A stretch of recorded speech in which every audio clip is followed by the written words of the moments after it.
We are standing in front of hell. This massive facility holds 2 million chickens who are crammed into each shed by the hundreds of thousands.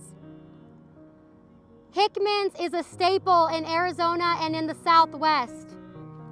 They boast about being cage-free, farm-fresh, and putting their victims on a grass-fed diet.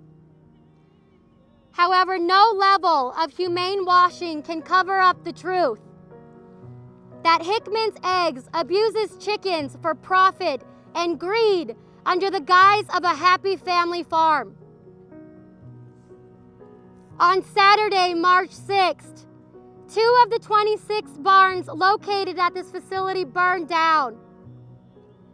There was no wood inside of these barns. It is metal cage after metal cage stacked on top of each other. The blaze was able to spread so rapidly because the gross overcrowding in each barn. DXC investigators were able to get inside these walls before, and they exposed the horrific conditions the chickens live in every single day of their lives. However, despite what was described as criminal animal cruelty by an investigator, the Department of Agriculture refused to even respond. I am the animal caretaker and aspiring veterinarian at Animal Liberation Temple. I am also a DXC open rescue investigator, where we have gone inside facilities just like this, and in fact, this one itself.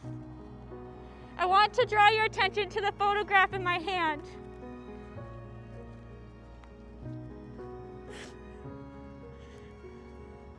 Her name is Lonnie.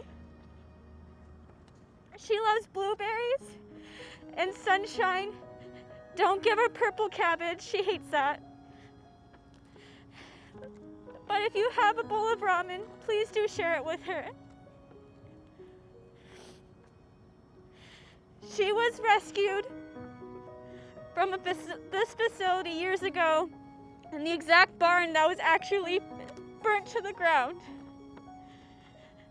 And where she lay with wounds that were open with decay, her eyes would blink very slowly shut as if she was giving up on life, because that's all her life was torture. Her sisters were screaming for mercy every single day. In fact, I encourage you all, when you take a moment of silence, to open your ears, because you will hear them. And even now, while I'm speaking, I can still hear them.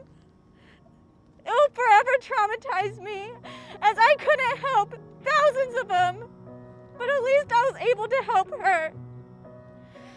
When she got into her car of freedom, she looked out to the world. Her heart beat way faster than any hen that I could imagine.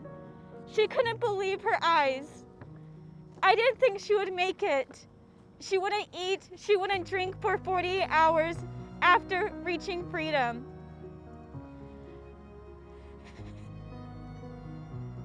It was a Sunday morning, and I had overnight oats in my arms, and I was sitting in front of her begging, asking her, what can I do to help her? And she reached up and ate some, and that was the first sign of her healing. It just takes one person to save another. I'm sharing her story today to help you guys. Please do everything in your power to save individuals like her. She deserves justice. She deserves unconditional love, just like me, just like you. And although we were able to save her descendants in those 2 barns a few days ago, there's still many others suffering. We need to speak. We need to raise our voices for them. We need to open our homes, our arms for them. This is criminal animal cruelty, a personification. It is injustice. If this happened to young children, because she is a young child, if this happened to young children, this would be a national tragedy.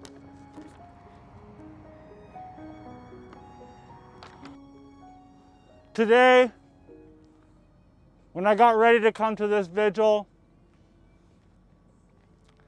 I knelt down and I spoke to my dear friend Mammy. Mammy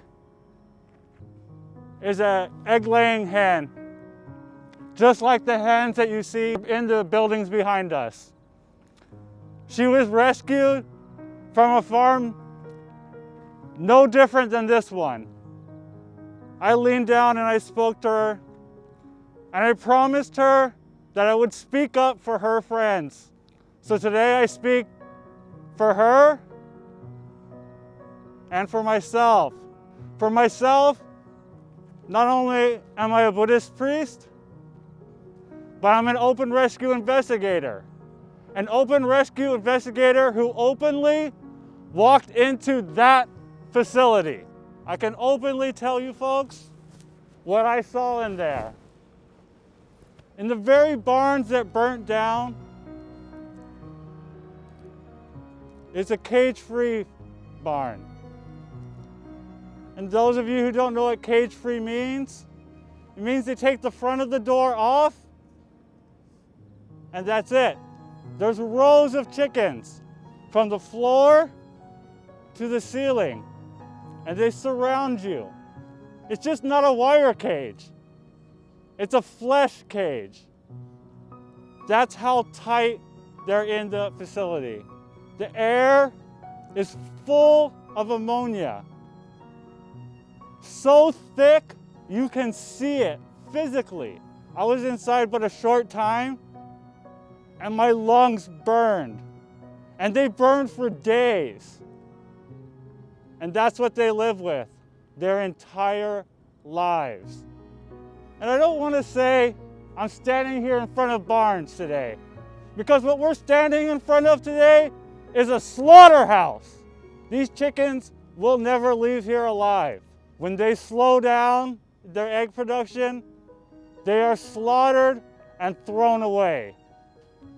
Deeply, deeply saddens me. It reminds me that that's exactly the fate of every hen here. They will be slaughtered.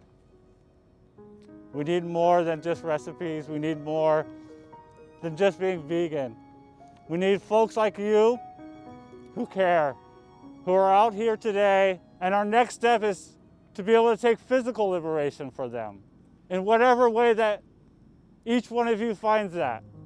Whether it's holding signs, whether it's convincing your neighbor that places like this shouldn't exist, whether it's showing another animal kindness, or if it's like myself, where we walk into facilities like this and take them out. Please help me put an end to all of this.